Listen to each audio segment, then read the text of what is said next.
Have you ever thought about what would happen if the map of world conflicts we see in the news today moved somewhere else? Imagine, what if the state of Israel never existed in the Middle East, but instead stood tall in South America, right in the land of Argentina? Damn, that sounds terrifying just to think about, right? This is not some wild imagination or empty conspiracy theory, bro. Tonight, I'm gonna unpack a secret document from 1896 that served as the original blueprint for the global Zionist movement. We are gonna dissect the crazy history where Argentina almost became the Zionist homeland, the secret Mossad kidnapping operation in Buenos Aires, dark arms deals during wartime, all the way to their new president's shocking political moves today. And do not worry, we'll also clear up the fake news about football superstar Lionel Messi, who often gets falsely accused on social media. So, sit back in my editing room and let me explain everything so you don't fall for half-baked information.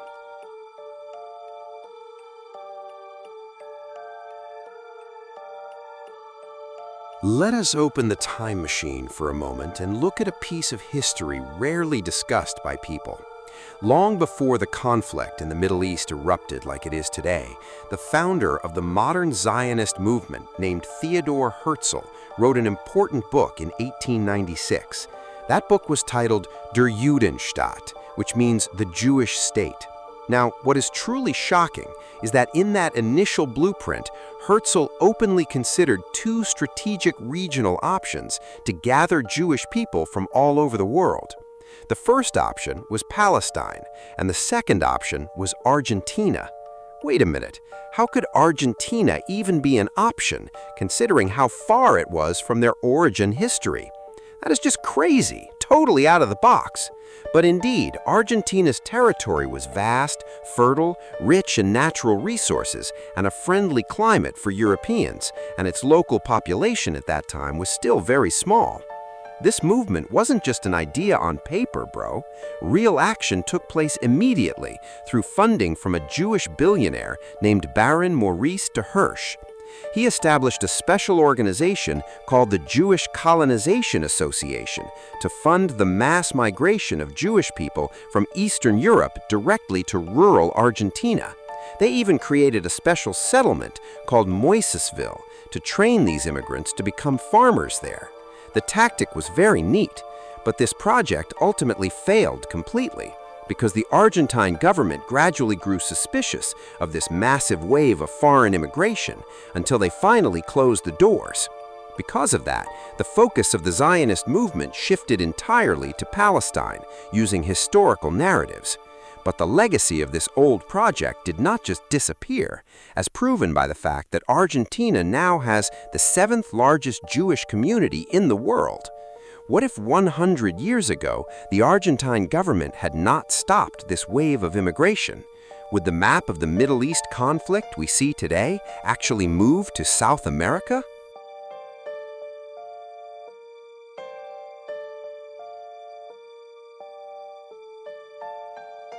Now, the relationship between Argentina and this movement became increasingly complicated and filled with dizzying double standards. During the United Nations partition vote for Palestine in 1947, Argentina actually chose to abstain.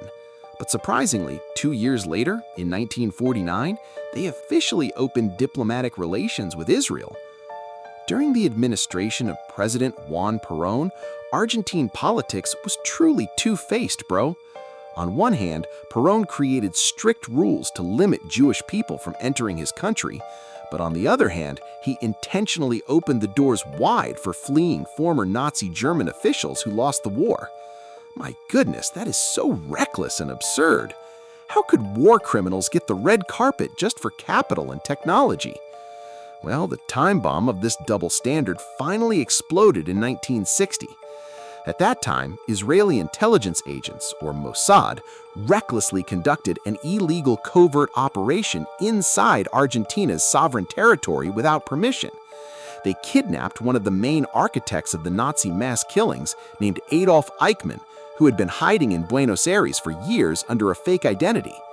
Eichmann was immediately smuggled out of Argentina to stand trial in Israel. Hold on, why does this feel so familiar? like those intelligence agents who just barge into another country's land without permission. Do you guys know who usually does that? This incident made the Argentine government furious because they felt the pride and laws of their country were stepped on by foreign intelligence. But what could they do? The Perón regime itself had deliberately turned a blind eye to the Nazis because they needed their scientists to build domestic industry. In the end, Argentina became an underground battlefield for secret agents, leaving the local community living in constant fear. When international law and sovereignty are bypassed by foreign intelligence operations, where is the true boundary of a political alliance?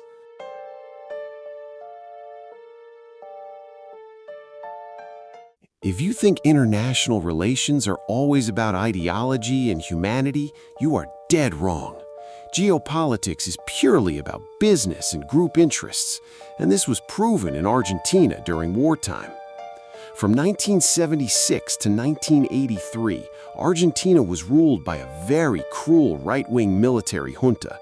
That period was called the Dirty War, where thousands of local Jewish citizens were arrested, tortured, and even disappeared by their own government.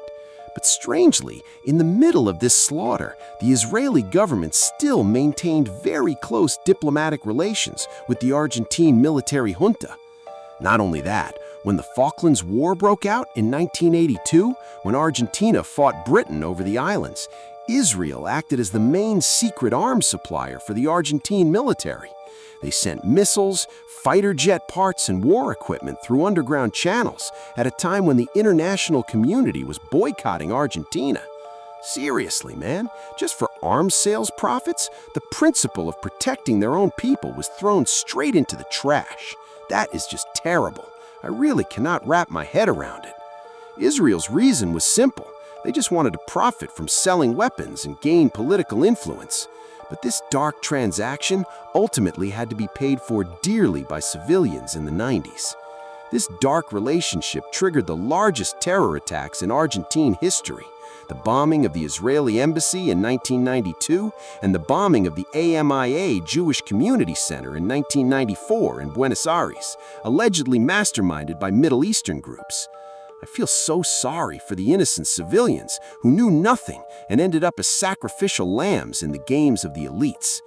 This event proves that the safety of ordinary diaspora lives always comes second to the military industry business of the elite.